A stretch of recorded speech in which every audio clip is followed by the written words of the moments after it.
이번에는 전자무역의 이제 첫 번째 시간이 되겠습니다. 전자무역은 1교시에 치르게 되는 무역규범 이제 50문항 중에서 20문항을 이제 차지하게 되는 상당히 출제의 문항수가 많은 그런 과목이 되겠는데, 이 전자무역은 의외로 우리가 대무역법이나 이제 관세법에서 상당히 취약한 그런 부분을 이제 커버할 수 있는 전략적 과목이라고 할 수 있게 되는데, 왜냐하면 이제 전자무역에 대한 이런 여러 가지 이제 통신 규약이라든지 그런 책이라든지 이런 것이 아직 국제적으로 완벽하게 자리를 잡고 있지 않기 때문에 그것에 대해서 딱 이것은 이런 것은 이런 것이다라고 규정을 내려서 출제하기에는 상당히 제한이 따르고 있습니다. 그래서 대체적으로 이제 보편적이고 어떤 상식적으로 우리가 알 수 있는 그런 부분에서 이 문제가 출제가 되는데, 그러다 보니까 이제 출제하는 측에서도 상당히 여기에 어려움을 겪을 수가 있죠. 너무 이제 평이한 문제를 이제 출제하니까 수험생간의 난이도라든지 이제 변별력을 구분짓는 데서 상당히 이제 어려움이 있죠. 왜냐하면 지금 이제 인터넷이 상당히 보편화돼 가지고 아주 대다수의 이제 많은 분들이 수강하신 이제 회원님들 마찬가지겠지만, 인터넷에서 보편적인 그런 이해와 지식을 상당히 많이 보유하고 있단 말이에요. 그래서 그러한 문제를 이제 출제하다 보니까 조금 전에 말씀드린 이제 난이도와 변별력의 어떤 문제 때문에 어떤 문제 같지도 않은, 심하게 이제 말을 하면 이제 문제 같지도 않은 이제 그런 문제를 이제 출제를 해가지고 그래서 변별력을 이제 차별화를 두는 경우가 있는데, 14회 같은 경우는 이제 그런 게 있었어요. 디지털 환경을 규정하는 그런 법칙은 가장 거리가 먼 것은, 그래서 길드의 법칙, 머피의 법칙, 무어의 법칙, 이런 식으로 우리가 듣도 보지도 못하는 그런 용어들이 이제 등장을 해가지고 수험생들을 상당히 당혹하게 만드는 그런 경우가 있었는데, 이런 것들이 이제 많아봐야 한 3개, 적으면 한두 개 정도 이렇게 나오죠. 그래서 이러한 문제에 너무 집착하지 마시라. 그것은 나만 틀리는 것이 아니고 바로 시험에 응시하는 모든 사람들이 거의 다 맞추지 못하는 문제이다. 즉 능력 바깥에 되니까 이런 것들에 대해서 너무 깊이 학술적으로 또는 이론적으로 지나치게 준비를 하면은 쓸데없는 시간 낭비가 될 수 있으니까 그런 것들은 마음 편하게 그냥 넘기시기 바랍니다.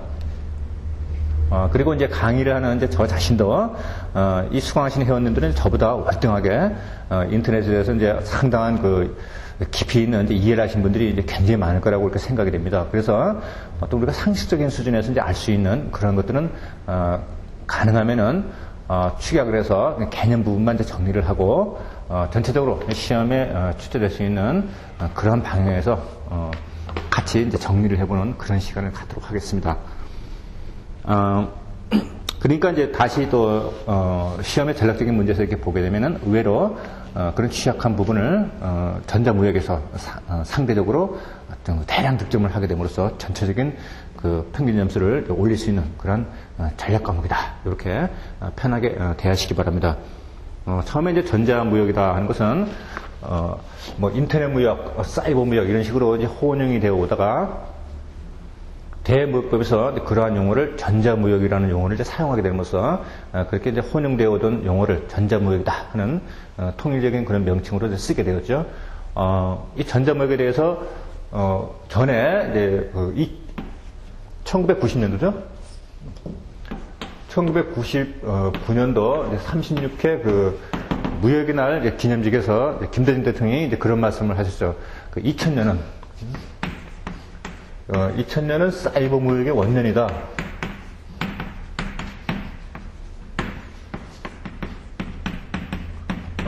요렇게 이제 기념식에서 이제 이런 말씀을 하셨는데, 그럴 정도로 앞으로 사이버 전자무역이 대단히 활성화될 것이라고 그렇게 이제 중점적으로 국가에서도 개발을 하고 또 이제 홍보를 하게 되고, 그리고 또 이 기념식에서 앞으로 5년 이내에, 그러니까 이제 2005년도가 되겠네요. 전 세계 무역의 30% 정도는 전자무역에 의존하게 될 것이다. 그리고 이렇게 예측한 바 있을 만큼 상당히 앞으로의 무역에 있어서는 이 전자무역의 비중이 점점 더 이제 커질 것이라고 예측이 됩니다. 그럼 이제 인터넷은 무엇인가 하는 개념을 한번 살펴보게 되면, 인터넷은 네트워크와 네트워크의 결합체이다. 이렇게 우리가 규정할 수 있는데, 네트워크라는 것은 망이죠. 이렇게 망이죠. 그죠? 이러한 여러 가지의 망이 하나의 유기적으로 결합되어 있는 그런 종합적인 망을 들 수 있는데, 영어로 표기하면 네트워크라는 사이트, 인터넷이라는 것은 바로 네트워크 오브 네트워크다, 이렇게 규정을 해볼 수 있죠. 처음에 이제 지금 뭐 인터넷이 뭐 상당히 이렇게 보편화되어 있지만, 처음에 이제 인터넷은 이제 미국에서 시작이 되었죠. 그래서 미국에서 이제 군사적인 목적으로 개발이 되었는데, 핵폭탄과 같은 이제 그러한 어떤 긴급 사태가 발생됐을 때 이제 통신에 장애가 생길 것을 우려해서 그 통신이 이제 원활하게 이루어지도록 하는 어떤 그 네트워크를 개발하는 그런 시도가 있었는데, 그래서 처음에는 군사 목적으로 시작된 것이 나온 이제 프로그램이 알파넷이죠. 요게 이제 인터넷의 바로 이제 전 단계라고 이렇게 할 수 있겠죠.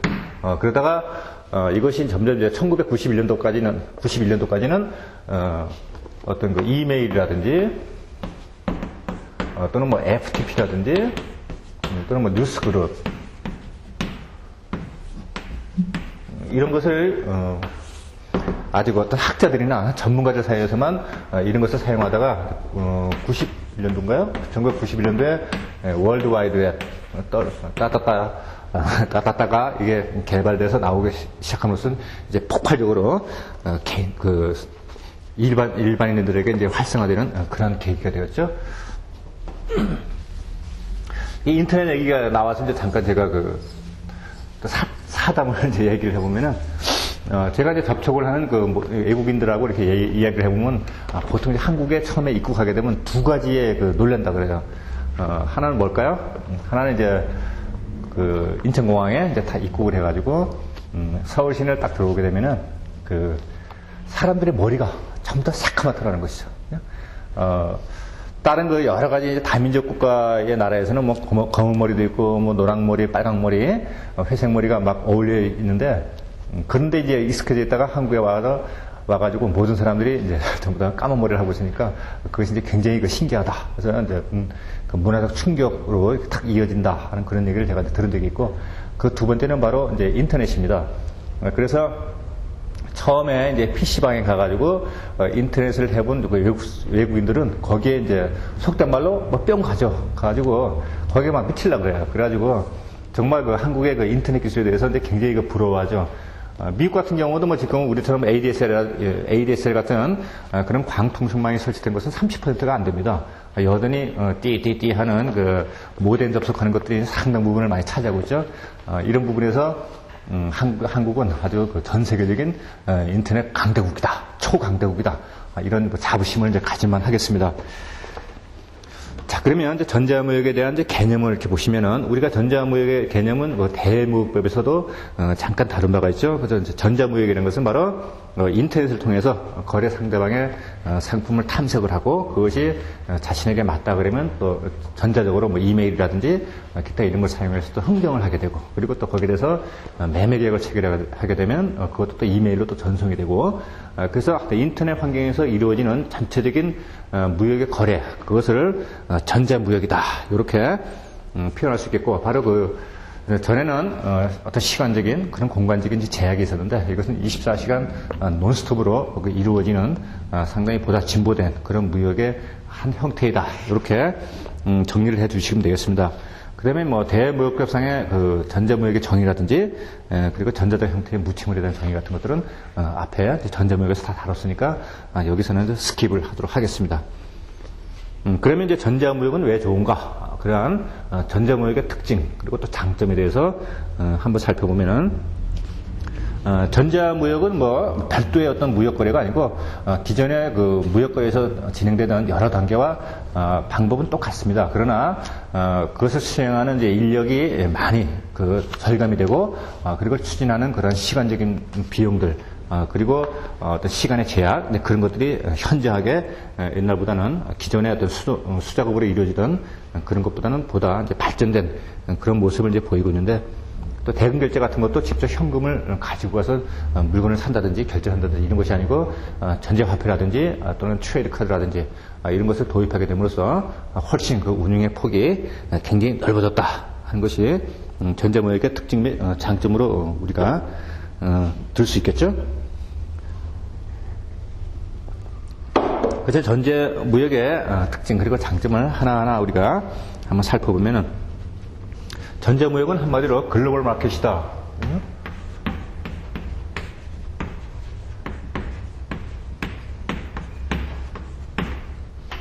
그래서 국내 국외의 차이가 없는 거대한 단일 시장을 형성하고 있다.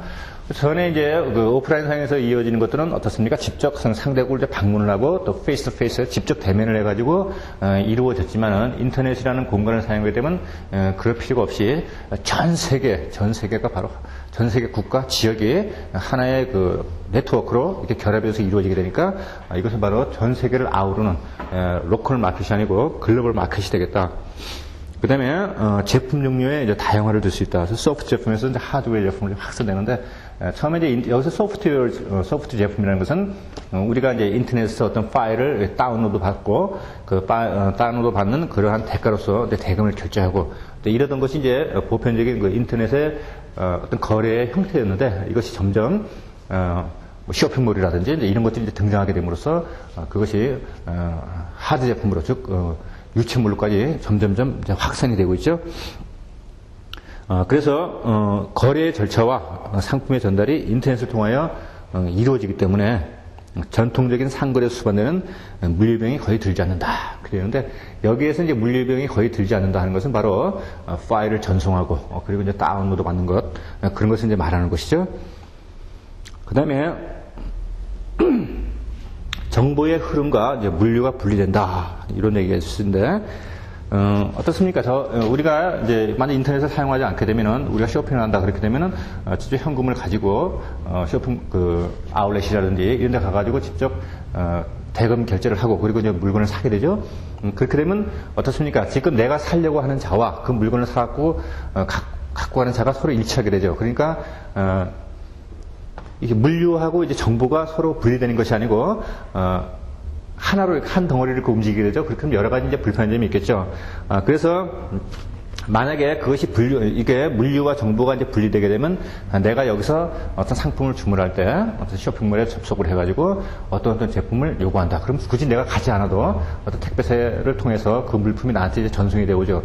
그러니까 내가 사고자 하는 그 정보와 내가 물건을 받는 그 물류의 시스템, 흐름은 바로 별도로 이렇게 분리가 되는 것이죠. 그래서 정보의 흐름과 그 물류가 분리된다.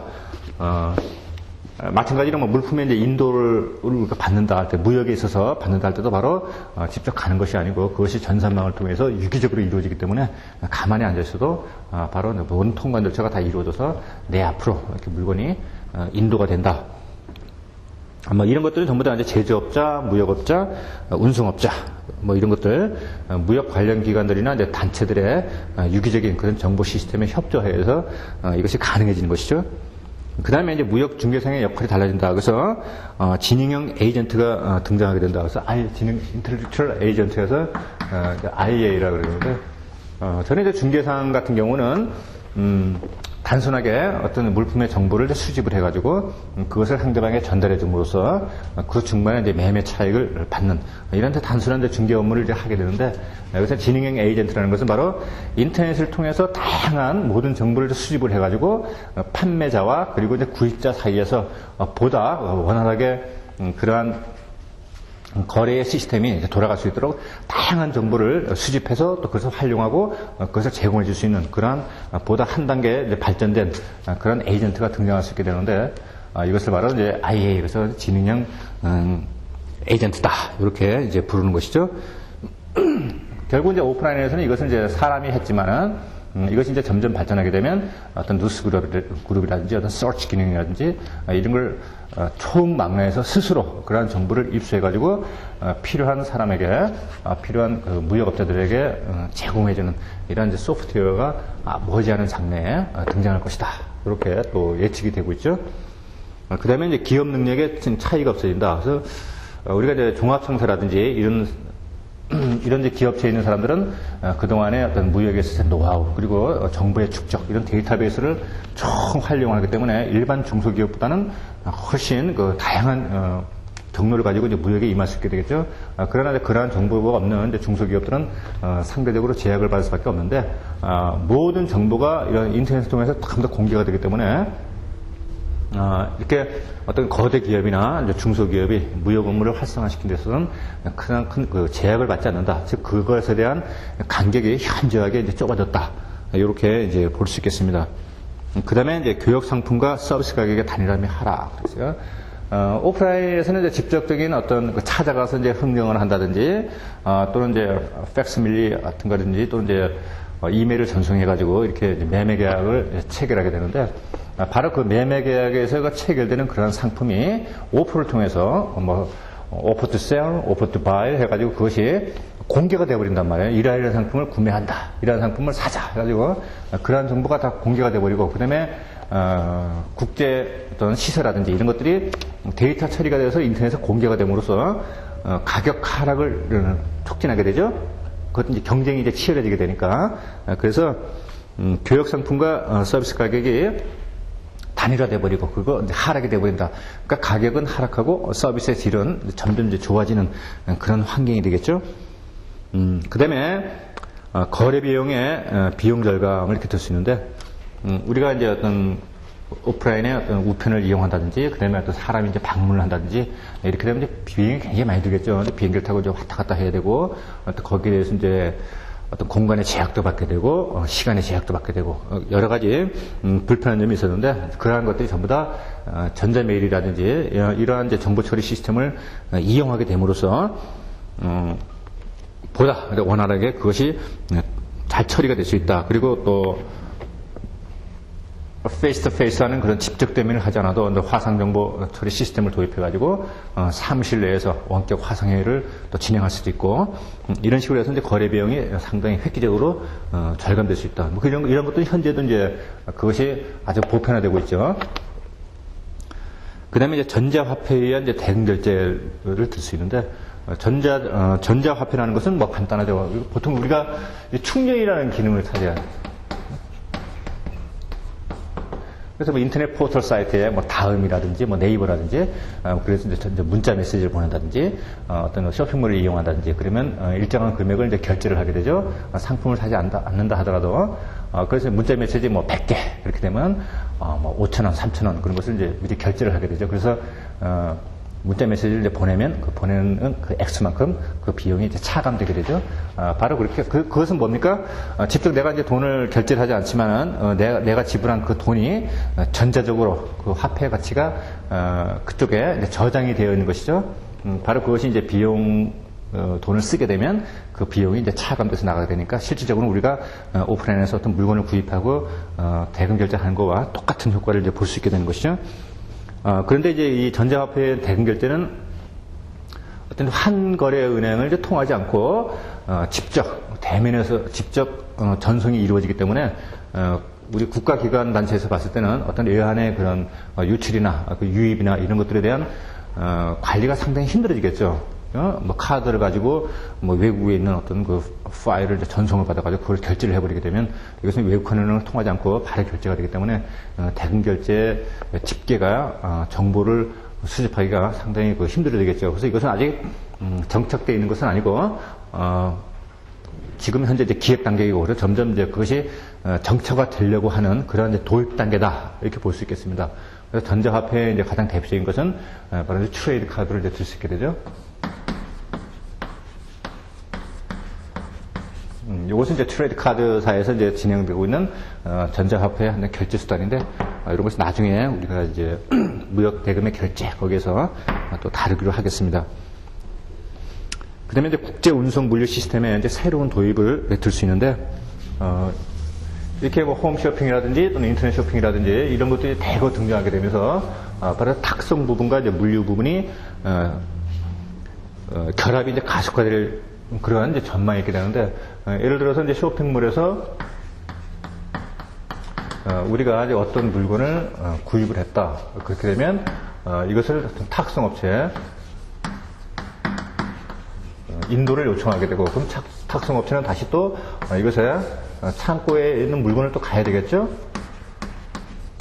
그러면은 이쪽에서는 소비자가 있겠고요, 커스터머가 이렇게 있겠죠. 커스터머가 쇼핑몰에 물품에 주문을 하게 되면 쇼핑몰은 이쪽에 탁송업체에 그것을 배송하라 하고 지시를 하게 되겠죠. 그러면 이제 배송업체는 다시 또 물류업체에 가가지고 이 보관되어 있는 그 물건을 다시 이쪽으로 또 배송을 하게 되는데, 배송을 하고 받아가지고 이제 이쪽에 탁송업체가 배송을 하게 되는데, 이러한 것들이 하나로 이렇게 형성이 된다는 것이죠. 이렇게 탁송 부분과 그리고 이쪽에 창고 부분이 하나로 결합이 돼가지고 바로 쇼핑몰이라든지 기타 전자무역에서 이루어지는 그런 물품이 탁송과 물류로 이렇게 탁송과 창고 이렇게 나눠져 있던 것들이 하나의 원스톱 시스템으로 이렇게 앞으로 점점 변화될 것이다. 그렇게 예측을 하고 있는 것이죠.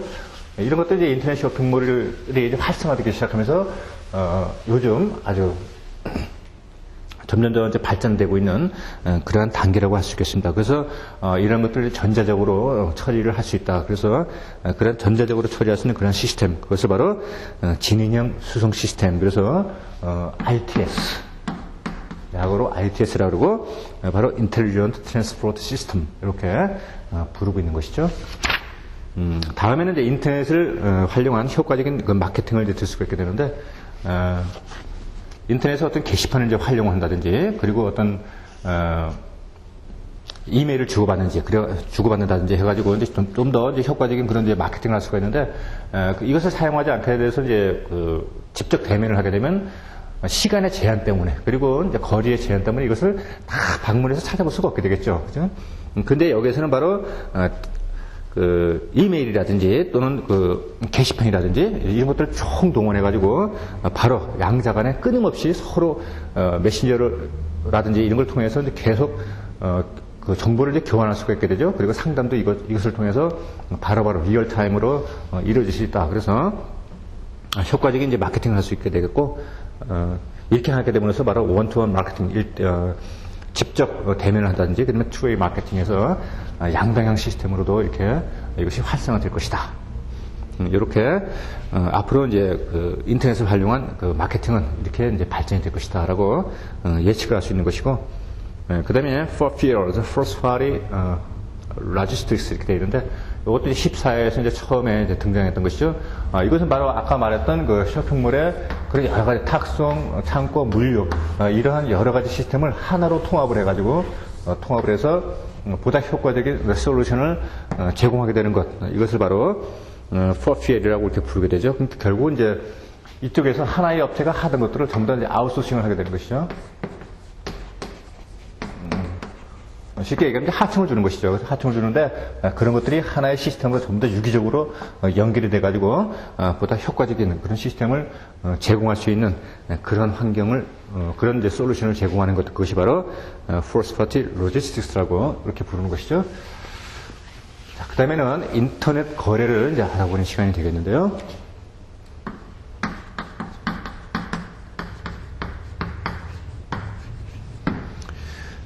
인터넷을 통해서 이제 뭐 매매 계약도 하게 되고, 그 다음에 상품 정보를 검색하고 또 활용을 하고, 하여튼 다양하게 우리가 인터넷 통해서 이제 거래를 할 수 있게 되는데, 그냥 편안하게 여러분들이 현재 기존에 이제 이용하고 계시는 인터넷 쇼핑몰을 연상하시면 되겠습니다. 그래서 뭐 웹 브라우저, 뭐 전자우편, 뉴스그룹 이런 것들은 다 여러분들이 다 알고 계신 거니까 제가 뭐 설명을 안 드려도 다 아시는 거고, 그 다음에 뉴스그룹을 이제 잠깐 보시면은 뉴스그룹의 설정은 이제 마이크로소프트의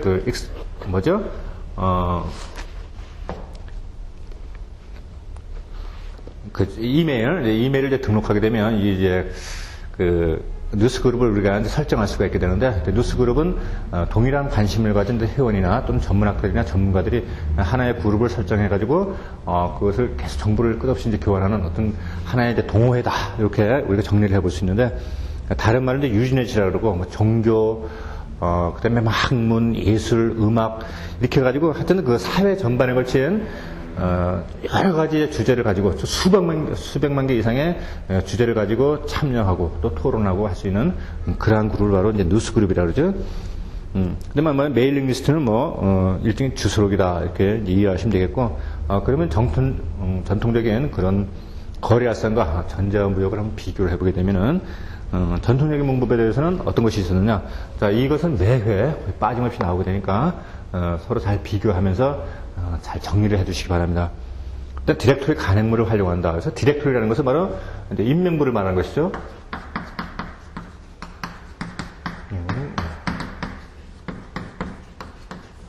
하나의 그 전화번호부 책자를 연상을 하시면 되겠습니다. 그럼 거기에 뭐 상호별로, 그 다음에 인명별로 이렇게 쫙 수록이 돼가지고 그게 실려 있잖아요. 그죠? 바로 그런 것들을 이제 책을 이제 구매를 해가지고 세계에 있는 바이어, 셀러를 이제 찾아내는 것. 이것이 바로 디렉토리 간행물을 활용하는 것이고, 그 다음에 그러한 정보들, 바로 디렉토리에 실려 있는 이런 것들이 CD롬으로 또 이렇게 실려 있죠. 바로 이런 것들을 찾아서 활용하는 방법이 되겠는데, 이런 것들은 약간의 그 시일이 흐르게 되면, 이제 출판 연도가 달라지게 되면, 오래된 정보가 돼버리고, 그리고, 여기에 미처 등재되지 않은 다른 것들이 계속해서 나오게 되니까, 이렇게, 어떤 인쇄 매체라든지 저장 매체를 사용하게 되면, 정보의 흐름에서 자꾸 이렇게 뒤처지게 되죠. 그래서 이러한 방법보다는, 인터넷 거래알선을 사용하게 되면, 인터넷 거래 알선 사이트, 뭐 2020이라든지 20%라든지 하여튼 굉장히 그 거래 알선 사이트가 많은데, 이런 것을 이제 활용하게 되면 바로 실시간으로 살아있는 그런 생생한 정보를 취득할 수가 있죠.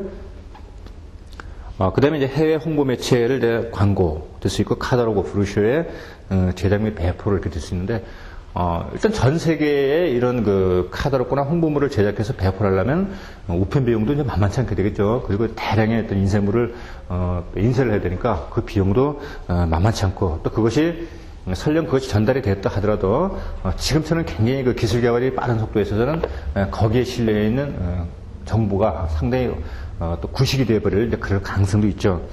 그 다음에 뭐 해외 홍보 매체 광고 같은 것도, 이것도 뭐 좋은 방법이긴 하지만은 대단히 많은 그런 그 비용이 여기에 또 소요가 되죠. 그래서 그런 인쇄 매체를 대체시키기 위해서 이렇게 전자 카탈로그를 제작한다든지, 그 다음에 이제 홈페이지를 제작하게 되면 거기에 관심을 가진 사람이 자기 홈페이지를 방문을 하고, 또 방문을 해가지고 자사 제품을 또 클릭을 해가지고 또 열람을 가능하게 되니까 상당히 그 시간과 이제 비용을 절약할 수 있다. 이렇게 정리를 해주시면 되겠습니다. 그 다음에 전자 카탈로그라는 것은 이러한 이제 카탈로그가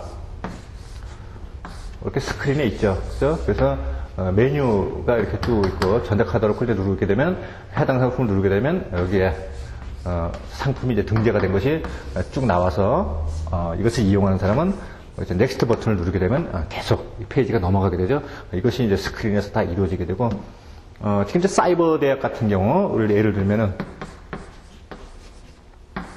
사이버 대학이 지금 굉장히 많아요. 뭐 한국 사이버 대학, 그다음에 뭐 서울 디지털 대학, 이런 대학들이 굉장히 사이버 공간에서 이제 제한 없이 이제 공부하고자 하는 그런 학생들을 위해서 많이 설립이 되는데, 거기에 이제 전자도서관이라고 있죠.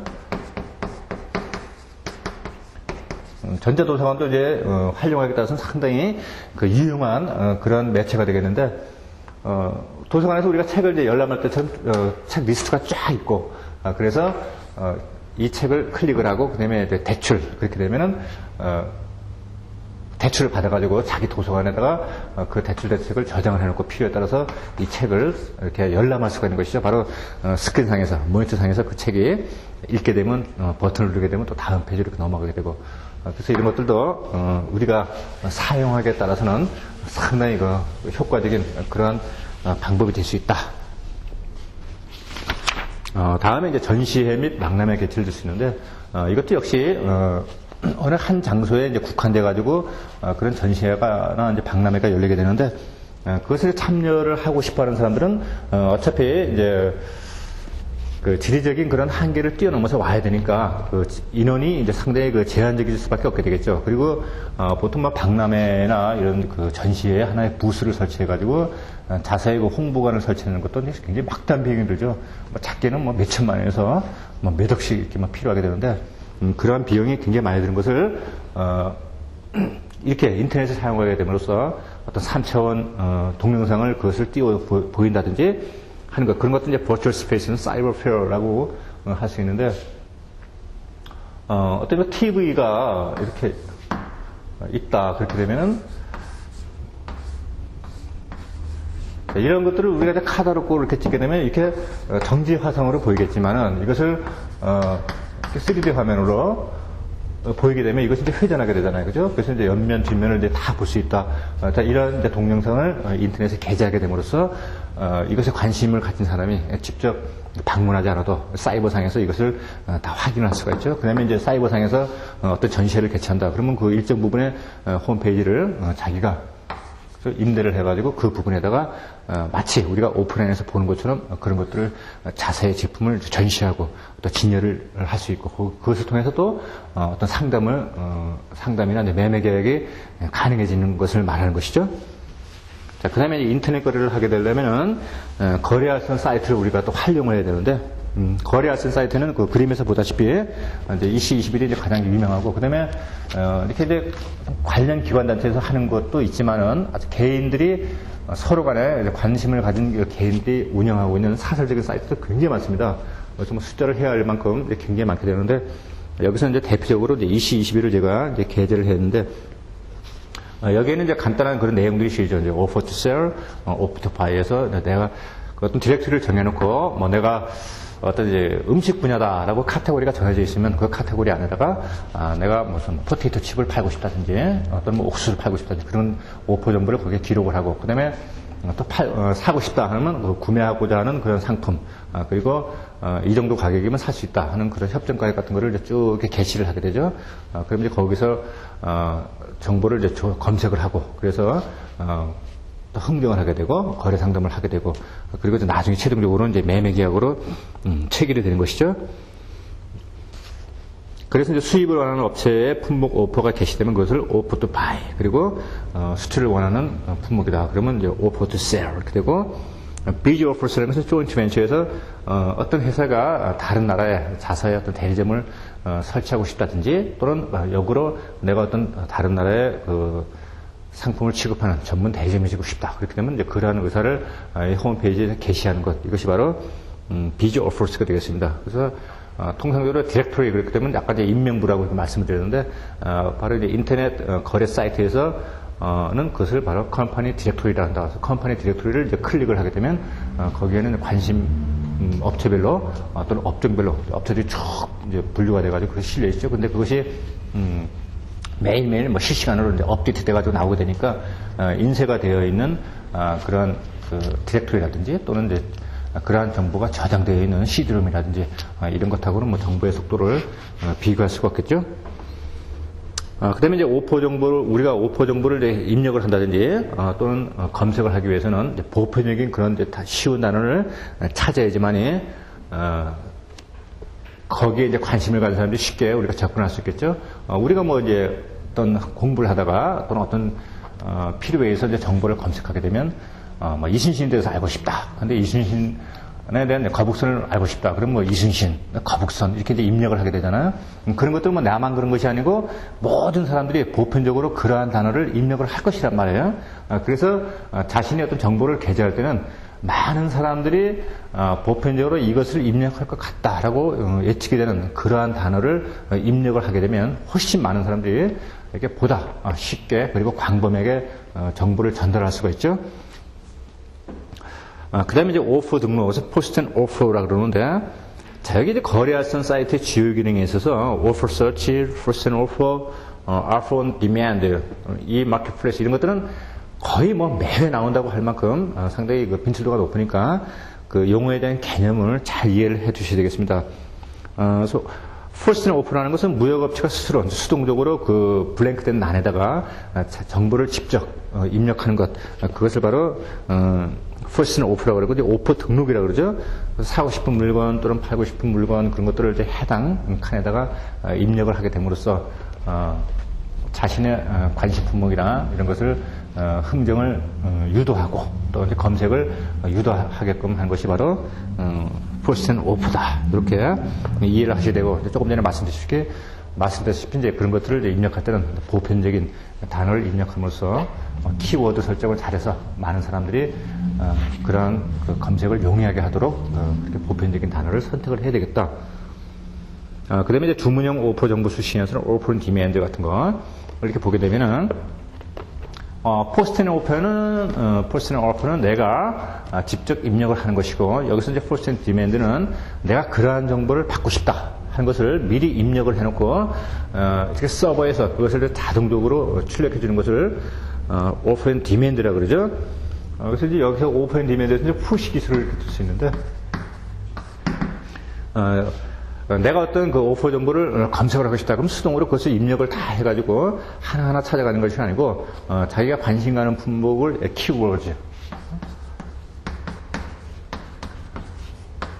키워드를 이렇게 한번 설정을 해두게 되면, 여기에 해당되는 정보가 업로드 될 때마다 또는 업데이트 될 때마다 바로 서버가 알아서 그러한 정보를 취합해가지고 내보내주는 것, 그것이 바로 푸시 기술이 되겠습니다. 그래서 그것을 화면상에다가 쫙 출력을 해주는 것, 이것이 바로 푸시 기술이다. 이렇게 알아주시고, 그러면 결국은 내가 원하는 그러한 정보만 이제 출력이 되니까 바로 맞춤형 서비스다. 이렇게 또 말할 수가 있는 것이죠. 그 다음에 이 마켓플레이스에서 전자시장이라고 하는데, 전자무역에서 이 마켓플레이스는 무역거래 알선 사이트 성격을 가지는 전자시장을 의미한다. 바로 여기에 뭐 2021이라든지 뭐 이런 것들, 이런 여러 가지 웹사이트가 여기에 다 해당이 되고, 바로 그 환경 하에서 어떤 그 매매 계약이 체결되고 상담이 이루어진다면은 그런 것이 바로 전자적으로 이루어지기 때문에 그런 것을 이 마켓플레이스에서 전자시장이라고 한다. 그래서 현재로서는 이제 대부분이 기업과 기업 간이 접촉해서 이제 이루어지는 비즈니스 투 비즈니스에서 이 마켓플레이스가 이제 상당히 많이 이제 구축이 되고 있고, 여기서 B2B는 바로 비즈니스 투 비즈니스 약으로서 기업 간의 거래를 뜻한다 하는 이렇게 그 용어의 정의도 잘 챙겨주시기 바랍니다. 그다음에 효과적인 무역 거래를 위한 그 웹사이트의 구축 순서를 보시게 되면, 먼저 내가 필요한 그러한 목표, 그리고 그러한 목표를 어느 범위까지 할 것인가 하는 설정이 되어야 되겠고, 그다음에 그것에 맞게끔 홈페이지를 만든다든지 또는 뭐 서버의 용량을 늘린다든지 그 필요에 의해서 시스템을 구축을 하고, 그다음에 거기에 맞게끔 웹사이트를, 홈페이지를 만들어서 그다음에 이제 등록을 해야 되겠죠. 이런 것도 이제 시험에 아주 자주 나오는 그런 부분이 되겠고요. 그다음에 전자무역의 이제 수행 절차 같은 것도 여러분들 잘 챙겨주시기 바랍니다. 그다음에 이제 인터넷과 홈페이지 용어의 이해. 홈페이지 용어에는 뭐 여러분들도 이미 뭐 훨씬 저보다 더 많은 이제 지식을 하고 있기 때문에 학술적인 얘기보다는 그냥 시험을 위해서 한번 챙겨보는 그런 시간만 그런 시간을 갖도록 하겠습니다. 그래서 이제 FTP라는 것은 이제 File Transfer Protocol의 그 약자이다. 그래서 FTP는 바로 현지 시스템과 원격 시스템을 연결해주는 하나의 정보 처리 도구이다.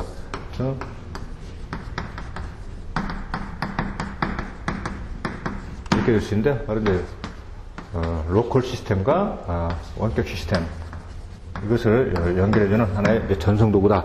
이렇게 이제 볼 수 있는데, 홈페이지를 이제 만들어 보신 분들은 이것은 이제 대부분 이해할 수 있죠. 그래서 보통 이제 FTP는 화면이 이런 식으로 이제 RFTP 같은 걸 이제 예를 들게 되면은 이쪽에 폴더가 쭉 있고, 내 폴더의 내용이 이제 이건 서버죠. 이건 서버에 등록되어 있는 그런 폴더, 그리고 각 폴더에 기재되는 파일명도 여기에 쭉 있고, 그 다음에 여기 이제 자신의 컴퓨터가 보여지게 되죠. 그래서 자신의 컴퓨터에 디렉토리, 그리고 폴더가 쭉 되고, 그리고 각 폴더 안에 있는 또 파일이 이렇게 보이게 되죠. 그래서 이것들을 여기에 서버에 있는 그런 파일을 삭제를 하고 다른 것들을 업데이트할 때는 이것을 이제 FTP 시스템을 이제 이용하게 되는데, 이것이 한두 개 같으면은 이것을 이용하지 않고도 가능하겠지만은, 아주 그 홈페이지 전체를 우왕창 바꾼다든지, 그래서 시간이 많이 걸리고, 그 정보 처리를 빨리 하고 싶다. 그렇게 될 때는 바로 이제 FTP 시스템을 이용하게 되죠. 그래서 전체적인 이런 파일을 선택을 하고, 그리고 삭제한 후에, 그 다음에 그에 해당되는 그런 파일을 한꺼번에 다 올리게 되죠. 또는 뭐 지우지 않는다 하더라도 새로운 정보를 여기다가 올리고 싶다. 근데 그 정보량이 굉장히 그 종류도 많고 다양하다. 그렇게 되면 한꺼번에 그것을 바로 처리할 수 있게끔 하는 것이 바로 FTP라고 이렇게 이해를 해 두시면 되겠습니다. 그 다음에 이제 그 FTP에 이것을 이용하려면 반드시 자기의 이제 계정이 있어야 되겠고, 그 다음에 이제 아이디, 비밀번호가 이제 필요하게 되는데, 그것이 필요하지 않고 누구나 접속이 가능해서 이러한 파일들을 송수신할 수 있게끔 되어 있는 것이 바로 Anonymous FTP에서 익명 FTP라고 그러죠. 그래서 자유롭게 이제 파일을 송수신할 수 있는데 뭐 이거에 같은 UM으로서는 뭐 여러분 잘 아시는 당락이라든지 뭐 프로나라든지 P2P가 해당이 되고 그리고 또 각 대학교에서 또 FTP 서버를 개방을 해가지고 자유롭게 파일을 송수신할 수 있게끔 그런 서비스를 제공해주는 그런 대학들도 상당히 많습니다. 어떤 이제 학술단체라든지 이제 기관에서도 이런 서비스를 많이 제공을 하게 되죠. 그 다음에 이제 URL을 들 수 있는데, URL은 뭐 우리가 어떤 홈페이지를 방문하고 싶다. 그러면 그 홈페이지를 입력을 하게 되는데, 바로 이런 것들을 말하는 것이죠. english.com. 그죠? 이렇게 되면 이것이 홈페이지 주소란 말이에요. 그죠? 그래서 이런 것들을 먼저 URL이라고 그러고, 그 다음에 이제 IP 주소는 바로 이렇게 해버리면 컴퓨터가 이것을 인식할 수 없기 때문에 바로 컴퓨터가 이것을 이제 인식할 수 있도록 또 주소, 자신의 그 컴퓨터의 그 주소를, 이러한 주소를 숫자로 이제 표기를 하게 되죠. 그래서 IP 주소는 바로 컴퓨터가 인식할 수 있는 어떤 숫자의 조합이다. 이렇게 이해를 하시고, 그다음에 각 숫자의 조합은 4단위로 이렇게 되는데 1, 2, 3, 뭐 222, 3, 2, 1, 5 뭐 이런 식으로 해서 각각에 대응되는 숫자가 바로 이제 여기에 해당되는데, 이런 것은 0에서 255 단위까지를 사용할 수 있다. 바로 이걸 말하는 것이죠. 이런 숫자를 바로 여기에 나오는 이 IP 주소 숫자를 255까지를 사용할 수 있게 되는데, 총 256개의 번호까지를 사용할 수 있다. 그래서 이것도 이제 시험에 있어서 0에서 256까지를 사용한다 이렇게 나오는데, 그것은 틀리고 0에서 255까지를 사용한다 이렇게 이해를 해 주셔야 되겠습니다. 그 다음에 이제 도메인이라는 것은 바로 이러한 것들을 이제 알기 쉽게끔 어떤 그 영문으로 그 이루어진 그 주소를 이제 숫자로 표기되어 있는 이러한 그 IP 주소는 이제 기억하기가 상당히 그 불편하고, 어떤 필요한 그 정보를 검색하기 위해서 이제 검색어를 입력을 해야 되는데, 바로 이제 검색어였기 때문에 이것을 쉽게 활용하기 위해서는 숫자 대신에 각 숫자에 대응하는 이름을 이제 부여한 것을 말하게 되는데, 만약에 빙그리시를 알고 싶다. 그런데 빙그리시닷컴을 이제 입력을 하게 되면 그것을 이제 바로 이제 찾아내게 되겠죠. 그래서 그것을 읽을 수 있는 숫자 주소로, 이런 것들을 숫자 주소로 변환시킨 것, 그것을 바로 도메인이라고 그러죠. 그래서 숫자 주소로 또 변환하는 그런 서비스를 바로 또 도메인 네임 서비스라고 하고, 근데 여기서 지금 보시면은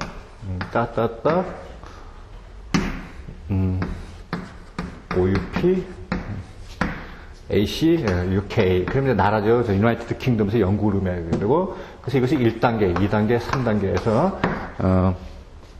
도메인의 단계별 그러한 개념에 대해서도 다 챙겨주시기 바랍니다. 뭐 이것을 1단계, 2단계, 3단계, 4단계, 이거 아니다.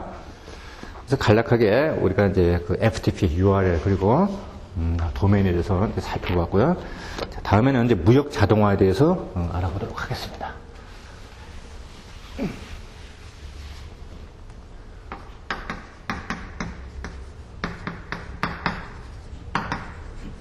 무역 자동화라는 것은 바로 그 인터넷 환경에서 발생할 수 있는 모든 그 무역 거래의 절차를 어떤 그 전용선을 이제 사용을 해가지고 그런 일련의 무역 절차를 이렇게 전자통신을 통해서 이제 이루어지게 한 것, 그것이 바로 이제 무역 자동화라고 할 수 있는데, 전자 문서 교환망에서 EDI 시스템을 이제 한국에서는 도입을 해가지고 이것을 이제 운영을 하고 있죠. 전에는 이제 어떤 이 무역 거래 단계를 진행하기 위해서 사람이 일일이 그 필요한 그 서류를 준비해가지고 뭐 세관도 방문하고 또 관세사도 방문하고 또는 뭐 선사도 방문하고 굉장히 복잡하게 이것이 일일이 사람이 다 쫓아다니가지고 서류를 챙겨서 그것을 진행을 해야 되는데, 이것은 EDI 시스템을 이용하게 됨으로써 궁극적으로는 paperless trade에서 종이 없는 무역을 실현하는 것은 이제 궁극적인 그런 목표로 이제 두고 있는 것을 말하죠. 그래서 EDI 시스템이 지금 이제 그 세관과의 거래는 전부 다 EDI 시스템을 이제 이용하도록 이렇게 되어 있는데, 지금은 이제 문서를 가지고 어떤 그 세관에 접수를 한다든지, 뭐 인증서를 받는다든지 이런 것은 허용이 되지 않고 있습니다. 전부 다 EDI 시스템을 이용해 가지고 이제 전자적으로 그것을 활용을 해야 되죠. 그런데 그러면 이제 이것을 활용하기 위해서 EDI 시스템이 이제 각 회사에 다 설치가 돼야 되겠죠. 일단 이제 어떤 랜 시스템이 이제 설비가 돼야 되는데, 사실 이것이 EDI 시스템이 좋긴 좋지만은 이 설치 비용이 굉장히 막대합니다. 그래서 제가 알기로는 가장 뭐 싼 비용만, 싼 것만 해도 한 5천만 원, 많으면 막 몇 억씩 이렇게 그 시스템 구축 비용이 이제 들기 때문에 이것은 원론적으로 그렇다는 것이고, 아직까지 우리나라의 수출입 기업의 그 EDI 시스템을 이제 이용하는 기업들은 그렇게 아직 보편화될 만큼 많지는 않습니다. 뭐 대기업체라든지 어떤 그 자금의 여유가 있는 그런 업체들만 이런 것이 설치가 되어 있고, 아직 중소기업에서는 이것을 설치하기에는 상당히 좀 시간이 많이 걸릴 것이라고 이렇게 예측이 됩니다. 그래서 이제 그날 관세사 이렇게 사무소를 이제 개업을 한다든지 어떤 합동 관세 사무소를 이제 운영을 한다. 그렇기 때문에 이제 이런 시스템을 다 도입을 해야 되니까 개업을 할 때도 상당히 많은 비용이 여기에 이제 들겠죠. 어쨌든 이제 그렇게 그 EDI를 이제 이해를 해두시고, EDI는 시험에서도 상당히 그 빈출되는 부분이니까 그 개념에 대해서 잘 그 이해를 해두시기 바랍니다. 그다음에 이제 EDI에 의한 이제 무역 업무 처리 체계를 이렇게 둘 수 있는데, 바로 EDI를 시행하는 기관은 KTNet이죠. 저는 이제 무역협회의 산하기관이었는데 이제 독립이 되었고, 초창기에는 이제 KTNet하고 이제 데이콤이 같이 이걸 서비스를 했었어요. 근데 지금은 거의 99% 이상을 KTNet이 독립해서 거의 대부분의 이런 EDI를 KTNet이 주관을 하고 있죠. 한국무역정보통신이죠. 자, 그래서 EDI 시스템은 바로 무역 자동화 사업자로 선정된 KTNet을 통해서 유기적으로 이렇게 연결돼서 24시간 논스톱으로 이것이 서비스가 되고 있다. 이렇게 이해를 해주시고, 근데 EDI를 이용하려면 두 가지가 있죠. 하나는 인터넷 방식이 있고, 인터넷 방식이 있고, 그다음에 이제 EDI의 그 망을 이용하는 그 밴 시스템이 있습니다. 현재는 이제 인터넷 방식은 아직 그 세관에서는 도입이 안 되고 있습니다. 그래서 인터넷 방식이라는 것은 바로 여러분이 그 인터넷에 바로 접속을 해가지고 어떤 그런 민원 서류를 이제 접수하고 또 활용한다든지 그런 것을 의미하게 되는 것이고, 여기에서 이제 EDI 밴 시스템이라는 것은 바로 EDI에 필요한 그런 전산망이 깔려 있고, 그 전산망만 이용을 해야지만이 가능한 서비스, 이렇게 이제 이해를 해주시면 되겠습니다. 그래서 EDI 체계는 바로 밴 EDI와 인터넷 EDI 체계다. 그래서 밴 EDI가 있고, 그 다음에 인터넷 EDI가 있다. 그래서 현재로는 밴 EDI만 사용을 해야 되고, 우리가 보편적으로 이제 사용하고 있는 그런 인터넷 방식으로는 이것이 아직 서비스가 되지 않고 있다. 그러나 이제 궁극적으로는 인터넷 방식의 EDI도 널리 이제 활성화가 되겠죠. 그래서 이제 그 EDI 체계에 있어서 밴 EDI 이것을 이제 활용을 하기 위해서는 바로 이제 당사자 간의 무역 업무 관련 그 전자문서를 교환하기 위해서는 일정한 거래 약정인 인터체인지 어그리먼트에서 IA의 이제 체결이 필요하다. 이런 것은 나중에 이제 전자계약에서도 또 자세하게 다루니까 그때 또 한번 같이 이제 다뤄보기로 하고. 그런데 EDI 서비스로서 우리가 제공받을 수 있는 서비스는 어떤 것이 있는가? 그래서 통상적으로는 다 되는 것 같지만 아직 부분적으로 그것이 제한되어 있는 부분도 많습니다. 가장 대표적인 게 선화증권의 이제 발급인데, 선화증권의 발급 그리고 이제 신용장의 이제 개설 이런 것들은 아직까지는 그 서비스가 되어 있지 않고, 이제 궁극적으로는 그렇게 되겠죠. 그래서 수출신용장 통지 업무 해서 현재로서는 이제 수출신용장의 이제 통지를 이렇게 EDI를 통해서 이것이 이제 가능하게 된다. 그 다음에 수입신용장 개설 업무도 이것도 이제 가능하게 되는데, 실무적으로는 아직까지는 그런 EDI 시스템을 이제 업체에서 다 설치하지 않고 있기 때문에 아직까지는 그래도 은행을 직접 방문을 해가지고 하는 경우가 훨씬 더 이제 많다고 할 수 있겠습니다.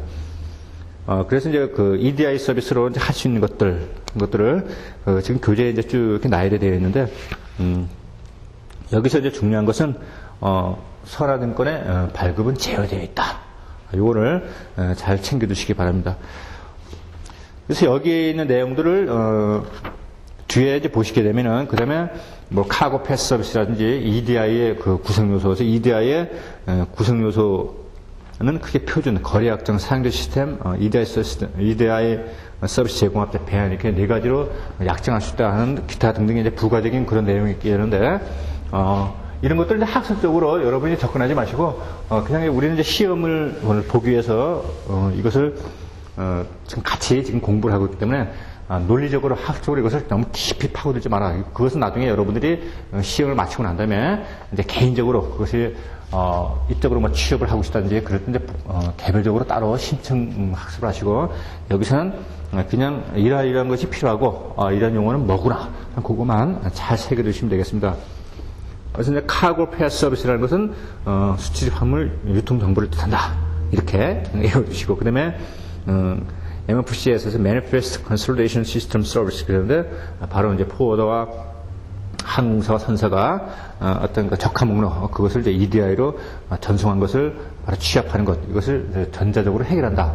이런 것들을 바로 MFCS 서비스다. 이렇게 이제 알아두시면 되겠습니다.